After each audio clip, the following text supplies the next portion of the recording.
आज स्टार्ट करने वाले हैं हम अपना कुछ खास टॉपिक, क्योंकि मैंने प्रीवियस टॉपिक में आप लोगों को बताया था कि किस तरीके से चार्ज डिस्ट्रीब्यूशन जब किया जाता है, आवेश का ट्रांसफ़र जब किया जाता है, तब एनर्जी का लॉस किस तरीके से होता है। और इसका फॉर्मूला मैंने delta U is equal to half C1C2, और आपका इसके अलावा मैंने आपको फॉर्मूला पूरा कंप्लीट प्रूफ करके दिखा दिया था। आप लोग सोच रहे सर फॉर्मूला क्या था। अगर आपको पूरा फॉर्मूला देखना है तो आपको प्रीवियस वीडियो में जाकर के इस फॉर्मूले को चेक करना पड़ेगा, ठीक है, और नीचे कमेंट भी कर सकते हैं। तो आज हम स्टार्ट करेंगे इस चैप्टर का बेसिक फॉर्मूला, या कह सकते हैं बेसिक टॉपिक, जिसका नाम है कैपेसिटर, जिसको हम कहते हैं संधारित्र। अब संधारित्र यानी कैपेसिटर क्या होता है, पहले हम इस बात पर डिस्कस करेंगे। उसके बाद डाई इलेक्ट्रिक क्या होता है, हम इस बात पर डिस्कस करेंगे। उसके बाद इन सब चीज़ों से क्या कंक्लूजन निकल के आ रहा है, हमको इस बात पर डिस्कस करना है। तो डिस्कस करने के लिए सबसे पहले चलो स्टार्ट कर लेते हैं कैपेसिटर यानी संधारित्र। जो टॉपिक है हमारा वो है कैपेसिटर, जिसको हिंदी में हम कहते हैं संधारित्र। अब बात यह आती है कि संधारित्र होता क्या है।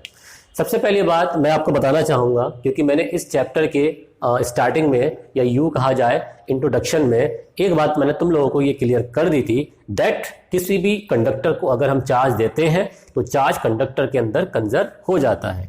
फॉर एग्जांपल ले लीजिए, आपके पास कोई आइसोलेटेड सिस्टम है, अगर हम इसको चार्ज देते हैं तो अपनी इलेक्ट्रिकल कैपेसिटेंस के कारण, या यूँ कहा जाए अपनी वैद्युत धारिता के कारण जो है ना, ये चालक क्या करता है, आवेश को अपने अंदर कंजर्व कर लेता है। It's very simple. और अगर हमें ज़्यादा से ज़्यादा चार्ज को इकट्ठा करना है किसी भी कंडक्टर के अंदर, तो हम उतना ही बड़ा कंडक्टर ले सकते हैं। लेकिन ये कोई एक सॉल्यूशन नहीं हुआ, कंडक्टर का साइज बढ़ा दो और ज़्यादा से ज़्यादा चार्ज उसमें कंजर्व कर लो। It is not a solution. तो इस चीज़ को समझने के लिए मैं आपको एक छोटा सा, बहुत ही एक आसान सा एग्जाम्पल दूंगा। ध्यान देना इस बात पे मेरी। क्या? जैसे कि R is equal to 9 meter, यानी 9 मीटर का कोई आइसोलेटेड गोला है जो कंडक्टर है। आइसोलेटेड का मतलब क्या होता है, विलगत, जो बिल्कुल अकेला हो, जिसके आसपास कोई भी कंडक्टर ना रखा हुआ हो। तो 9 मीटर रेडियस का कोई क्या है हमारे पास, कंडक्टर गोला है।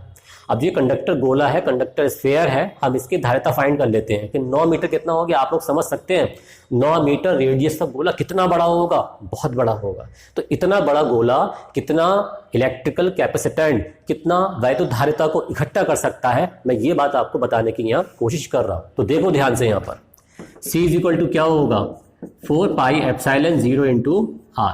ये बेसिक सा फॉर्मूला होता है। अब इसकी वैल्यू कितनी होती है हमारे पास, C is equal to 1/9 into 10 to power 9 into 9। 9 से 9 क्या हो गया, कैंसिल हो गया। पावर 9 कैसी है, प्लस की, ऊपर ले जाओ कितना हो जाएगा, 10 टू पावर -9 मीटर। तो आप देख रहे हैं यहाँ पर, ये चीज देखो ध्यान से, जब त्रिज्या 9 मीटर है, इसकी 9 मीटर है, तब धारिता कितनी निकल के आ रही है, 10 टू पावर -9 फैरेड, मीटर नहीं फैरेड निकल करके आ रही। वो मैंने थोड़ा मिस्टेक से लिख दिया था यहाँ पर। तो आप देखो इतना बड़ा रेडियस का स्फेयर गोला, इतनी कम धारिता, इतनी कम इलेक्ट्रिकल कैपेसिटेंस। इसका मतलब साइज बढ़ा के हम बस बहुत थोड़ी सी धारिता को इंक्रीज कर सकते हैं। इसका मतलब ये जो मेथड है ना, ये इतना बढ़िया काम नहीं करने वाला। तो हम एक नया मेथड यूज करेंगे जिससे किसी भी ऑब्जेक्ट का, कंडक्टर का साइज बिना बढ़ाए उसकी पावर को बढ़ा दिया जाए, जिससे वो ज्यादा से ज्यादा चार्ज को अपने अंदर कंजर्व कर सके, ये इकट्ठा कर सके। उसको हम कहते हैं संधारित्र यानी कैपेसिटर। तो कहने का मतलब लॉजिकली देखना इस बात को, कि अगर हम किसी भी ऑब्जेक्ट का साइज बिना बढ़ाए उसकी पावर को बढ़ा दें, जिससे उसकी धारिता बढ़ जाए, इलेक्ट्रिकल कैपेसिटेंस बढ़ जाए, और वो ज्यादा से ज्यादा आवेश को अपने अंदर इकट्ठा कर पाए, तो उसको हम क्या कहते हैं, कैपेसिटर यानी संधारित्र कहते हैं। अब बात ये आती है कि संधारित्र होता किस तरीके का है। पहले हम इस बात पे थोड़ा सा डिस्कशन कर लेते हैं, मैं इसको क्लियर कर देता हूं यहां पर।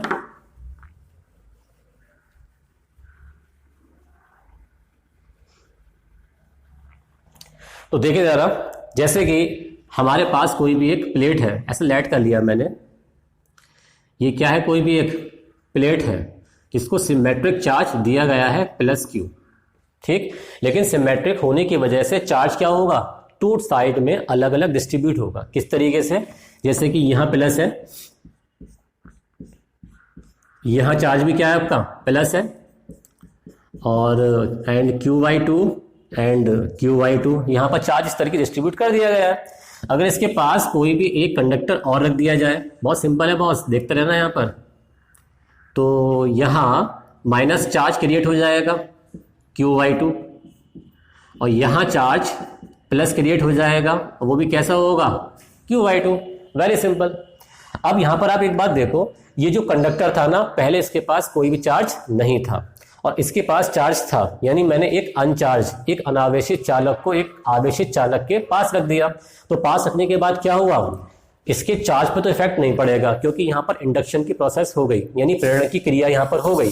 लेकिन यहाँ पर पहली वाली प्लेट का जो विभवांतर होगा वो क्या होगा, कम हो जाएगा।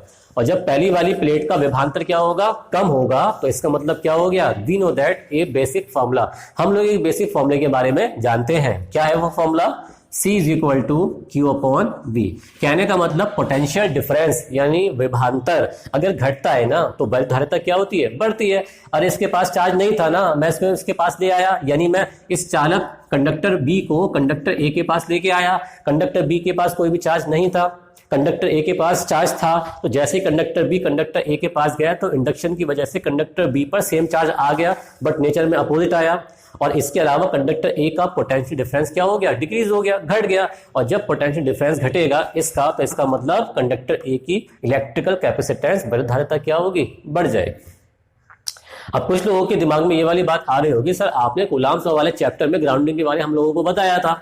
अब जब आपने ग्राउंडिंग के बारे में बताया था, अगर हम इस प्लेट को ग्राउंड कर दें यानी अर्थ से जोड़ दें, तब क्या कंडीशन होने वाली है। तो मैंने इसको यहाँ पर क्या किया है, ग्राउंड कर दिया, देख सकते हैं आप, भू संपर्कित कर दिया।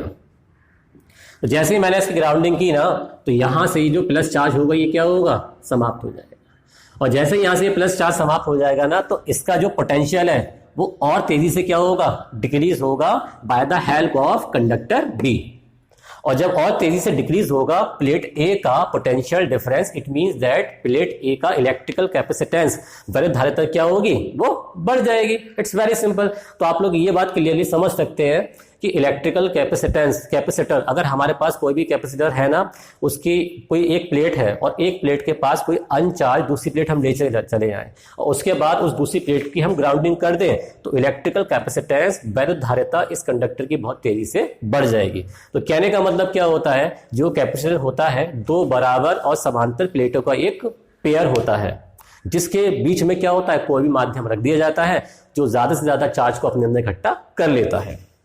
अब इसके अलावा ये जो हमारा कैपेसिटर होता है वो कई टाइप्स का होता है। जैसे कि अगर मेरे पास पैरेलल प्लेट्स हैं, यहाँ भाई पैरेलल प्लेट्स मुझको दिखाई नहीं दे रही हैं, लेट कर लीजिए अगर हमारे पास टू इक्वल, अरे बिल्कुल लगभग इक्वल ही है, टू इक्वल पैरेलल प्लेट्स हैं, तो इसको हम कहते हैं पैरेलल प्लेट कैपेसिटर, जिसको हम कह सकते हैं समांतर प्लेट संधारित्र। और अगर हमारे पास कोई सिलेंड्रिकल है कंडक्टर, यानी इस पेन के शेप का है, साइज का नहीं, शेप का है, तो इसका मतलब इसको हम कहेंगे सिलेंड्रिकल कैपेसिटर यानी बेलनाकार संधारित्र। और अगर हमारे पास गोलाकार कंडक्टर है तो इसको हम क्या कहेंगे, स्फेरिकल कैपेसिटर यानी गोलाकार संधारित्र इसको हम कहते हैं। यानी 3 टाइप्स का संधारित्र यहाँ पर हमें मालूम पड़ गया। हालांकि और टाइप्स के भी होते हैं जिन पर डिस्कशन हम किसी आगे लेक्चर पर करने वाले हैं। अब इसके बाद जो हमारी बात समझने की है वो ये है कि इसमें से कुछ पॉइंट्स वगैरह हमसे पूछे जा सकते हैं। बच्चों तो पॉइंट वगैरह वो क्या है मैं आपको बताता हूँ।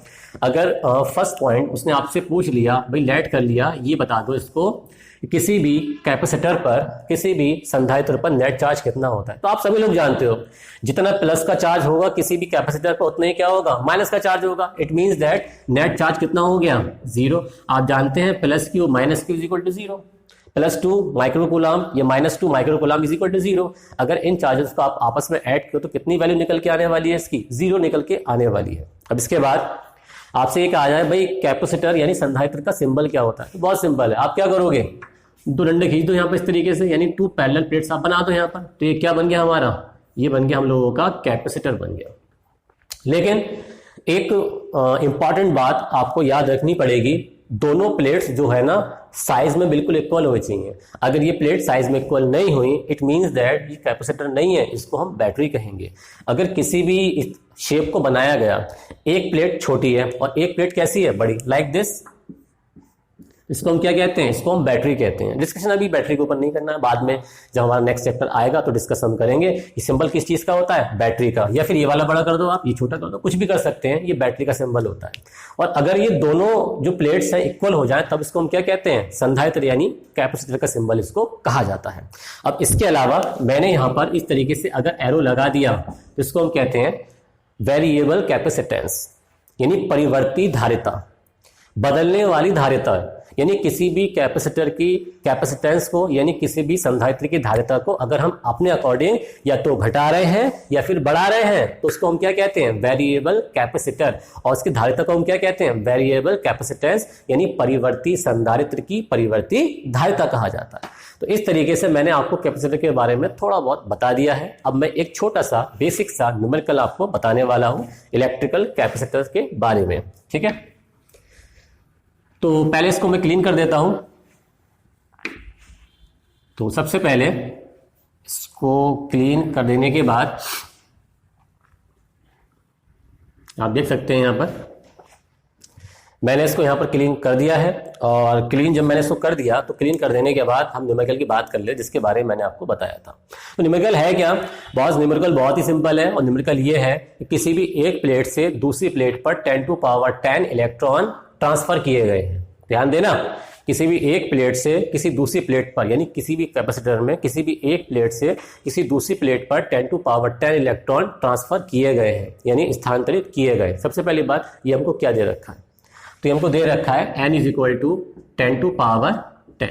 और जैसे इलेक्ट्रॉन ट्रांसफर किए गए तो जो हमारा विभवांतर क्रिएट हुआ, जो हमारा पोटेंशियल डिफरेंस क्रिएट हुआ, वो कितना हुआ, V = हुआ हम लोगों के पास 16 वोल्ट, 16 वोल्ट। ऐसा एक एग्जाम्पल मैंने तैयार किया हुआ है कि किसी भी कंडक्टर से 10⁻10 इलेक्ट्रॉन्स किसी दूसरे कंडक्टर पर ट्रांसफर किए गए हैं, जिससे 16 वोल्ट का पोटेंशियल डिफरेंस वैद्युत विभवांतर क्रिएट हो गया।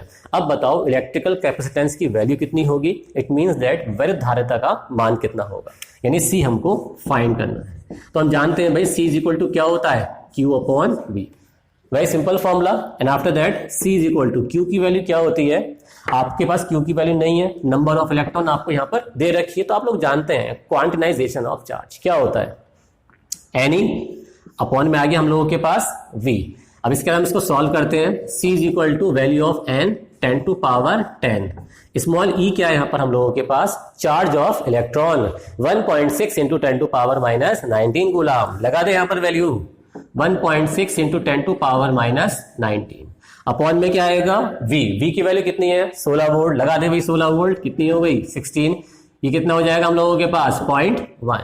अब इसको मुझको सॉल्व करना है तो कर दे भाई सॉल्व। कैसे करेगा सॉल्व, देखते हैं सामने। तो यहाँ आ जाएगा C = 10⁻10 और ये 0.1 का एक्चुअल में मतलब होता है पावर माइनस की है।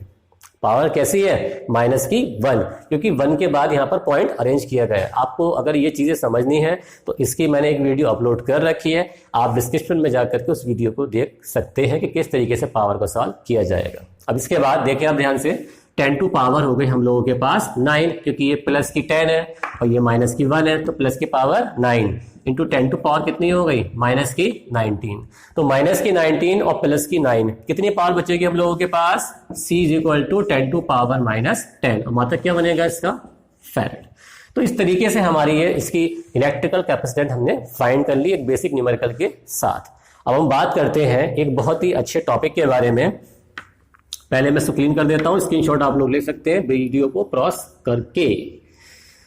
तो बच्चों मैंने आपको कैपेसिटर के बारे में बता तो दिया, लेकिन अगर हमें किसी भी कैपेसिटर की धारिता को, कैपेसिटेंस को बहुत ज्यादा इंक्रीज करना है तो हम कैसे इंक्रीज करें, हमारे पास क्या इसका कोई ऑप्शन है, तो हाँ हमारे पास इसका एक ऑप्शन है और उस ऑप्शन का नाम है डाई इलेक्ट्रिक यानी परावैद्युत। चलिए देखते हैं क्या है डाई इलेक्ट्रिक।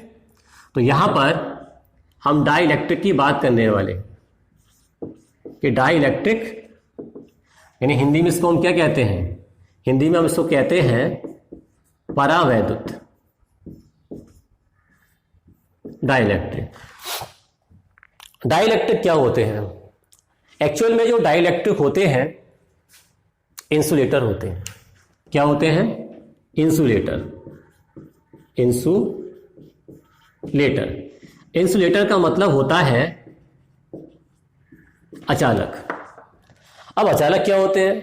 हवा, वायु, जिसमें मैं बोल रहा हूं और मेरी साउंड आपके पास पहुंच रही है ट्रांसफर होकर के वायु, तो ये क्या है? अचालक है। माइका, माइका भी क्या अचालक है? प्लास्टिक है, रबड़, सब क्या है हमारे? अचालक है। ऐसे बहुत से एग्जांपल रोज हम अपने आसपास देखते हैं कि भाई अचालक क्या होते हैं, इंसुलेटर क्या होते हैं। अगर लॉजिकली मैं इसके डेफिनेशन आपको बताऊं, जैसे कि मैंने कूलॉम्स लॉ वाले चैप्टर में आपको बताई होगी कि ऐसे सब्सटेंस होते हैं जिनमें फ्री इलेक्ट्रॉन्स होते ही नहीं है, जिनमें फ्री इलेक्ट्रॉन्स यानी मुक्त इलेक्ट्रॉन होते ही नहीं है। इसमें क्या होता है? फ्री इलेक्ट्रॉन्स नहीं है, यानी मुक्त इलेक्ट्रॉन इसमें नहीं है। उसको हम क्या कहेंगे? उसको हम इंसुलेटर यानी अचालक कहते हैं। अब मैं आपको बताने वाला हूं सब्सटेंस के बारे में। कोई भी सब्सटेंस जो होता है वो छोटे छोटे मॉलिक्यूल से मिलकर बना होता है, जिनको हम कहते हैं एटम। सब लोगों को पता है, सब लोगों ने केमिस्ट्री में पढ़ रखा ऑलरेडी है एटम्स। और जो एटम होता है उसमें क्या होता है? न्यूक्लियस, यानी परमाणु में क्या होता है? नाभिक होता है। न्यूक्लियस के बाहर क्या होते हैं? इलेक्ट्रॉन्स होते हैं जो अपनी स्टेबल ऑर्बिटल में लगातार रोटेशन करते रहते हैं। इसके अलावा इलेक्ट्रॉन पे नेगेटिव चार्ज होता है, और जो हमारा न्यूक्लियस होता है, जो नाभिक होता है ना, उसमें पॉजिटिव चार्ज होता है। अब इसी के बेस पर हम ये बात क्लियर कर लेते हैं, जो हमारे डाइलेक्ट्रिक होते हैं वो 2 टाइप्स के होते हैं, केवल 2 टाइप्स के। कौन कौन से? Late check. नंबर 1, जिसको हम कहते हैं अध्रुवी, अध्रुवी परावैद्युत। आप देख सकते हैं ध्यान से, अध्रुवी परावैद्युत, यानी इसको हम कहेंगे non polar dielectric. Non polar dielectric. जो हमारा सेकंड है, सेकंड वाला है हमारा ध्रुवीय परावैद्युत, ध्रुवीय परावैद्युत, ठीक है, जिसको हम कहते हैं पोलर, पोलर डाइलेक्ट्रिक, ठीक है। इसका एक नाम और है, इसको हम कह सकते हैं मोनो एटॉमिक, यानी एक परमाणु। इसको हम कह सकते हैं यहां पर आ जाएगा पॉली एटॉमिक, यानी इसको हम कह सकते हैं बहुपरमाणुविक। इस तरीके से इसके नाम बन जाते हैं। इसके अलावा इसमें खास बात क्या होती है, नॉन पोलर वाले में तो हम बात कर लेते हैं इसकी। भाई नॉन पोलर जो होता है उसका शेप कुछ इस तरीके का होता है, ये आपके पास प्लस है और ये वाला माइनस है, और इसका शेप जो होता है कुछ इस तरीके से, ये माइनस और ये वाला प्लस। कहने का मतलब ये है कि इसमें ये जो हमारा नॉन पोलर डाइलेक्ट्रिक है, ये जो हमारा मोनो एटॉमिक पदार्थ है, यह हमारा जो अध्रुवी परावैद्युत है, इसमें क्या होता है, इसके अंदर प्लस और माइनस के जो सेंटर ऑफ मास होते हैं, सेंटर ऑफ मास मतलब क्या हो गया, जो द्रव्यमान केंद्र होते हैं, जो सेंटर ऑफ मास होते हैं, बिल्कुल एक ही होते हैं। जैसे कि यह एक पॉइंट है, अब यहां पर कोई पार्टिकल घूम रहा है इस तरीके से, फिर एक पार्टिकल यहां घूम रहा है और दोनों का सेंटर क्या है, एक ही पॉइंट है, तो इसको हम कहते हैं संपाती, similar point, similar centre of curvature, ये भी इसको कहा जाता है। तो अगर प्लस और माइनस के द्रव्यमान केंद्र संपाती होते हैं तो वहां पर जो डाइलेक्ट्रिक होता है उसको हम अध्रुवी डाइलेक्ट्रिक कहते हैं, या उसको हम नॉन पोलर डाइलेक्ट्रिक कहते हैं, या उसको हम मोनो एटॉमिक डाइलेक्ट्रिक भी कहते हैं। और इसका जो इलेक्ट्रिक डाइपोल मोमेंट होता है, आप सभी लोगों को पता है कि अगर हम किसी भी दो चार्ज हैं, अगर वो मोशन में है तो उनका इलेक्ट्रिक डाइपोल मोमेंट कुछ नहीं हो सकता, वो जीरो होता है। तो इसलिए इसका जो इलेक्ट्रिक डाइपोल मोमेंट है, जो वैद्युत द्विध्रुव आघूर्ण, वो कितना होता है, जीरो होता है। तो कभी कभार ये एमसीक्यू क्वेश्चन या शॉर्ट क्वेश्चन में आपसे मालूम कर सकता है। तो इस बात को बेटा ध्यान रखना, क्या कि जो अध्रुवी डाइलेक्ट्रिक होता है उसको नॉन पोलर डाइलेक्ट्रिक भी कहते हैं, उसको मोनो एटॉमिक डाइलेक्ट्रिक भी कहते हैं, उसको एक परमाणु परावैद्युत भी कहा जाता है। और ये कैसे होते हैं, जिसमें प्लस माइनस के जो द्रव्यमान केंद्र होते हैं, जो सेंटर ऑफ मास होते हैं, एक दूसरे के संपाती होते हैं, बल्कि एक ही होते हैं। संपाती का मतलब समझ रहे हैं, एक ही होते हैं, और जिस वजह से इनका वैद्युत द्विध्रुव आघूर्ण कितना होता है, जीरो होता है। चलिए हम बात करते हैं अब ध्रुवीय की। कि ध्रुवीय परावैद्युत या पोलर डाइलेक्ट्रिक या पॉलीएटॉमिक या बहुपरमाणविक क्या होते हैं। तो हम इसके बारे में बात करेंगे। इसमें जो प्लस माइनस होते हैं ना, इनके द्रव्यमान केंद्र एक दूसरे के संपाती बिल्कुल नहीं होते हैं, बल्कि अलग अलग होते हैं। भाई एक माइनस यहां पर है और एक प्लस यहां पर है, तो इन दोनों का द्रव्यमान केंद्र सेंटर ऑफ मास सेम कैसे हो सकता है? तो सेम नहीं होने वाला। इसी वजह से इनका डाइलेक्ट्रिक मोमेंट, ये हम कह सकते हैं डाई इलेक्ट्रिक मोमेंट का मतलब हो गया वैद्युत द्विध्रुव आघूर्ण, इलेक्ट्रिक डाइपोल मोमेंट भी कह सकते हैं। ये जीरो हो भी सकता है, ये जीरो हो भी सकता है और ये जीरो नहीं भी हो सकता। इसमें दोनों बातें पॉसिबल है। तो ऐसे डाइलेक्ट्रिक पदार्थों को हम क्या कहते हैं? पोलर कहते हैं। और जिसमें जीरो होता ही है, हमारे पास कोई ऑप्शन ही नहीं है, जीरो ही होना है, तो उसको हम क्या कहते हैं? उसको हम कहते हैं नॉन पोलर डाई इलेक्ट्रिक। अब हम ये देखने वाले हैं कि अगर हम नॉन पोलर डाइलेक्ट्रिक को और पोलर डाइलेक्ट्रिक को इलेक्ट्रिक फील्ड के अंदर रख दें तब क्या कंडीशन बनने वाली है, हम इस बात पर डिस्कशन करने वाले हैं। तो पहले मैं इसको साफ कर देता हूं यहां से।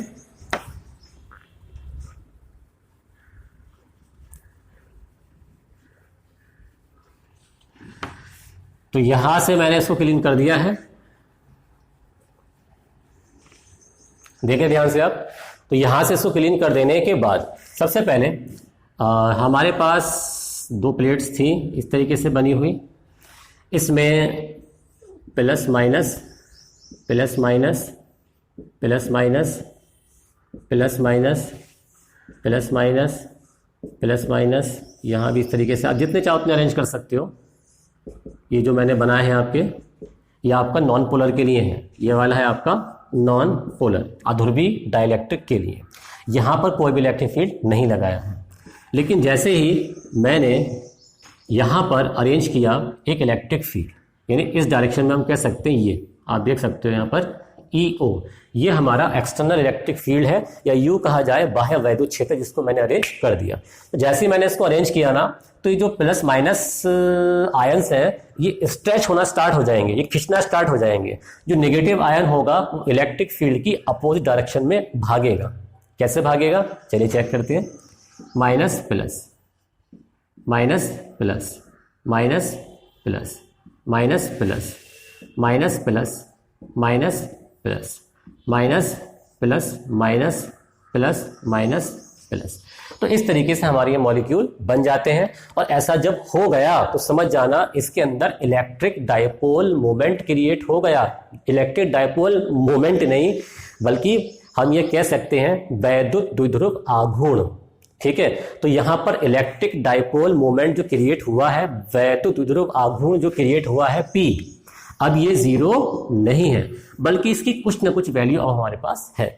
तो कहने का मतलब क्या है कि अगर हम किसी भी नॉन डाइलेक्ट्रिक सब्सटेंस को किसी भी यूनिफॉर्म इलेक्ट्रिक फील्ड के अंदर रख देते हैं, किसी भी बाह्य वैद्युत क्षेत्र के अंदर रख देते हैं, तब उसमें आघूर्ण क्रिएट हो जाता है। इसी प्रकार से अगर, जैसे कि मैं पहले इसको थोड़ा क्लीन कर देता हूं, यहां से मैंने ये नॉन की बात कर ली थी, नॉन एटॉमिक कह सकते हैं, नॉन। अब इसके बाद हम बात कर लेते हैं, नॉन के बाद क्या आ जाएगा हमारा? पॉलीएटॉमिक। ठीक है, पॉलीएटॉमिक भी कह सकते हैं यहाँ पर। ठीक, तो पॉलीएटॉमिक में क्या होगा, मैंने इसका जो डायग्राम बनाया था वो कुछ इस तरीके से बनाया था, आप देख सकते हैं यहाँ पर minus plus minus plus minus plus minus plus minus plus minus, जितने चाहो उतने आप बना सकते हो उसके अंदर। Minus plus minus plus minus plus, ये क्या है? जब मैंने इलेक्ट्रिक फील्ड नहीं लगाया हुआ है। ये आपके नॉन पोलर थे इससे पहले वाले, अब मैं बात कर रहा हूं पोलर डाइलेक्ट्रिक की। यानी पहले क्या था? अध्रुवी परावैद्युत, अब मैं बात करने वाला हूं ध्रुवी परावैद्युत की। अब इसके बाद मैंने क्या करा, यहां पर इलेक्ट्रिक फील्ड अरेंज कर दिया। तो जैसे ही मैंने इलेक्ट्रिक फील्ड यहां पर अरेंज किया, तो इलेक्ट्रिक फील्ड अरेंज करते हुए क्या होगा, ये एकदम से इलेक्ट्रिक फील्ड की डायरेक्शन में, इलेक्ट्रिक फील्ड की डायरेक्शन में क्या होंगे, अरेंज होना स्टार्ट हो जाएंगे। किस तरीके से आप देखें जरा ध्यान से।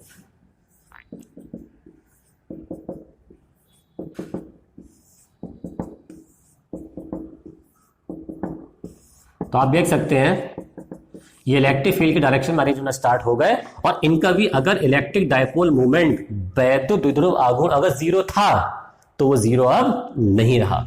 अब दोनों में एक बात देखने वाली है, कॉमन सी बात है कि दोनों में इलेक्ट्रिक डाइपोल मोमेंट क्रिएट हुआ। कब क्रिएट हुआ? जब हमने यहां पर इलेक्ट्रिक फील्ड अरेंज कर दिया। यानी किसी भी डाइलेक्ट्रिक में वैद्युत द्विध्रुव आघूर्ण इलेक्ट्रिक डाइपोल मोमेंट क्रिएट करने की, उत्पन्न करने की जो घटना होती है, जो प्रोसेस होती है, उसको हम क्या कहते हैं?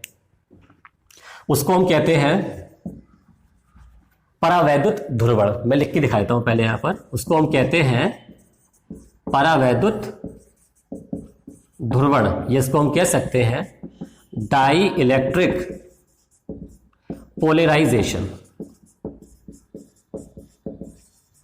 देखिए ध्यान से, आप यहां लिखा हुआ है डाई इलेक्ट्रिक पोलराइजेशन, यानी किसी भी डाइलेक्ट्रिक में इलेक्ट्रिक डाइपोल मोमेंट वैद्युत द्विध्रुव आघूर्ण उत्पन्न करने की जो क्रिया होती है, उस क्रिया को, या जो क्रिया होनी है, जो घटना है, या जो फिनोमिना है, उस फिनोमिना को हम क्या कहते हैं? डाई इलेक्ट्रिक पोलराइजेशन या परावैद्युत ध्रुवण कहते हैं। और जब हमने परावैद्युत ध्रुवण की यहां बात करी ली है, तो इससे हमें एक क्वांटिटी और मिल जाती है, जिसको हम कहते हैं पोलराइजेशन वेक्टर, जिसको हम कहते हैं पोलराइजेशन वेक्टर। ये एक डेफिनेशन है जिसको हम हिंदी में कह सकते हैं ध्रुवण सदिश। अब बात ये आती है कि हमारी जो ध्रुवण सदिश है, उस मतलब उसकी डेफिनेशन होती है क्या? तो बहुत सिंपल सी बात है, किसी भी डाइलेक्ट्रिक के एकांक आयतन में या किसी भी डाइलेक्ट्रिक के यूनिट वॉल्यूम के अंदर जो वैद्युत द्विध्रुव आघूर्ण होता है, जो इलेक्ट्रिक डाइपोल मोमेंट होता है, उसकी मात्रा को हम क्या कहते हैं? उसकी मात्रा को हम कहते हैं पोलराइजेशन वेक्टर, या उसको हम कहते हैं ध्रुवण सदिश। अब इसका फॉर्मूला कैसे बनेगा, चलिए चेक कर लेते हैं। Capital P is equal to small p upon v।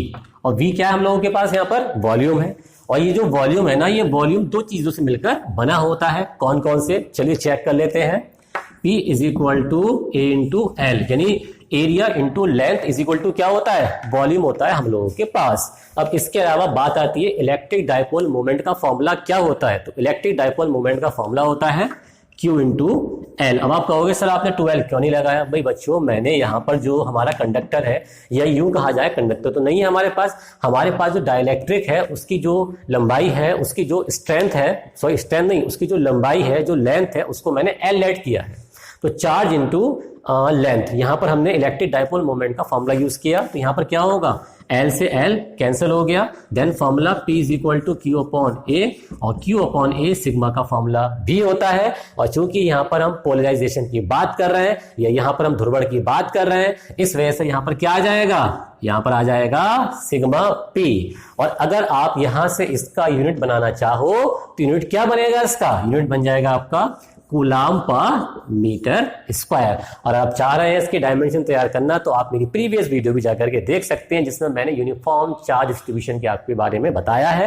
ये 3 टाइप्स का होता है, लीनियर होता है, सरफेस होता है और वॉल्यूम होता है। और ये सरफेस वाले फॉर्मूले से पूरा का पूरा डिट्टो मैच कर रहा है। अब इसके अलावा 2 बेसिक्स की डेफिनेशन मैं आपको बताना चाहूंगा जो इससे कनेक्टेड है, डाइलेक्ट्रिक से।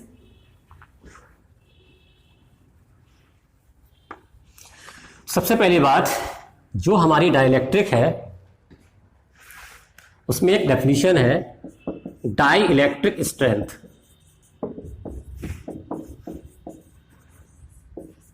या हम कह सकते हैं, स्पेलिंग पे ध्यान मत दो, परावैद्युत ध्रुवण। कि परावैद्युत ध्रुवण क्या है, डाइलेक्ट्रिक स्ट्रेंथ हमारी क्या होती है। अगर हम इस बात पर डिस्कस करेंगे तो बहुत सिंपल सी बात है। अगर हम किसी भी डाइलेक्ट्रिक को यूनिफॉर्म इलेक्ट्रिक फील्ड यानी एक समान वैद्युत क्षेत्र में रख देते हैं, तो नेगेटिव आयंस जो डाइलेक्ट्रिक के अंदर हैं और पॉजिटिव आयन वो स्ट्रेच होने की कोशिश करते हैं, यानी एक दूसरे से दूर भागने की कोशिश करते हैं। दूर भागने की कोशिश का मतलब ये है कि वो डाइलेक्ट्रिक से बाहर निकलने की कोशिश करते हैं। और जब इलेक्ट्रिक फील्ड का मैक्सिमम मान हो जाता है ना, तो वो डाइलेक्ट्रिक से बाहर निकल के आ जाते हैं। और डाइलेक्ट्रिक जो होता है वो एक कंडक्टर की तरह व्यवहार करना स्टार्ट कर देता है। हो गया ना मैजिक। जैसे इलेक्ट्रिक फील्ड लगाया, डाइलेक्ट्रिक में क्या होगा, जो नेगेटिव और पॉजिटिव आयंस होंगे वो बाहर निकलने की कोशिश करेंगे, और एक लिमिट के बाद इलेक्ट्रिक फील्ड की मैक्सिमम वैल्यू के बाद क्या होंगे, वो डाइलेक्ट्रिक से बाहर निकल के आ जाएंगे और डाइलेक्ट्रिक एक कंडक्टर की तरह बिहेव करना स्टार्ट कर देगा। तो हम बात करने वाले हैं यहां पर परावैद्युत सामर्थ्य, ध्रुवण नहीं, परावैद्युत सामर्थ्य, हिंदी में कभी गड़बड़ी हो जाती है, डाइलेक्ट्रिक स्ट्रेंथ यानी परावैद्युत सामर्थ्य। तो आप बता सकते हैं किसी भी डाइलेक्ट्रिक के लिए वह अधिकतम वैद्युत क्षेत्र, किसी भी डाइलेक्ट्रिक के लिए वह अधिकतम वैद्युत क्षेत्र जिसे डाइलेक्ट्रिक बिना ब्रेक डाउन के, यानी बिना चिंगारी दिए, बिना कंडक्टर बने सहन कर सके। जैसे कि आप किसी भी डाइलेक्ट्रिक को इलेक्ट्रिक फील्ड के अंदर रख रहे हो और इलेक्ट्रिक फील्ड को लगातार इंक्रीज कर रहे हो, तो इलेक्ट्रिक फील्ड की वह मैक्सिमम वैल्यू जहां तक डाइलेक्ट्रिक में से नेगेटिव और पॉजिटिव आयंस बाहर निकल के नहीं आए थे, यानी उसमें ब्रेकडाउन नहीं हुआ था, उसको उस डाइलेक्ट्रिक की क्या कहते हैं? परावैद्युत सामर्थ्य कहते हैं। तो आप लोग समझ गए होंगे किसी भी के भी अंदर जो पावर होती है उसको हम कहते हैं भाई इसके अंदर स्ट्रेंथ बहुत है। ऐसी डाइलेक्ट्रिक के अंदर उस इलेक्ट्रिक फील्ड की स्ट्रेंथ यानी वह वैद्युत क्षेत्र जिसे बिना ब्रेकडाउन के डाइलेक्ट्रिक फील कर रहा है, उसको झेल पा रहा है, उसको हम क्या कहते हैं? डाइलेक्ट्रिक स्ट्रेंथ या फिर परावैद्युत सामर्थ्य भी कहते हैं। ये एक प्रॉपर्टी है, इसका कोई सिंबल नहीं होता।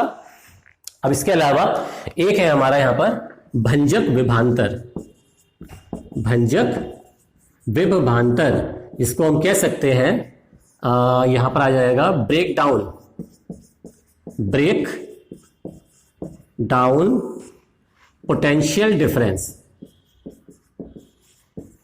पोटेंशियल डिफरेंस, इसको हम ये भी कहते हैं। क्या होता है तो आप बता सकते हैं वह न्यूनतम विभवांतर, कम से कम विभवांतर जिस पर संधारित्र की प्लेटों में यानी कैपेसिटर की प्लेट्स में भंजन होने लगे। ध्यान देना, वहां बिना भंजन के सहन कर रहा था इलेक्ट्रिक फील्ड को, तो उसको हमने क्या कहा था? डाइलेक्ट्रिक स्ट्रेंथ कहा था। और वह न्यूनतम विभवांतर जिसे लगाने पर किसी भी कैपेसिटर में रखे हुए डाइलेक्ट्रिक में ब्रेकडाउन होने लगे, वैद्युत भंजन होने लगे। देख रहे हैं आप ध्यान से, इलेक्ट्रिक फील्ड लगाया तब क्या होगा? पोटेंशियल डिफरेंस क्रिएट होगा बिटवीन टू प्लेट्स, और जो कम से कम इलेक्ट्रिक पोटेंशियल जहां से उस डाइलेक्ट्रिक में ब्रेक डाउन होना स्टार्ट हो जाए, यानी नेगेटिव आयंस और पॉजिटिव आयंस बाहर निकलना स्टार्ट हो जाए, उसको हम क्या कहते हैं? उस विभवांतर को हम उस डाइलेक्ट्रिक का भंजक विभवांतर भी कहते हैं।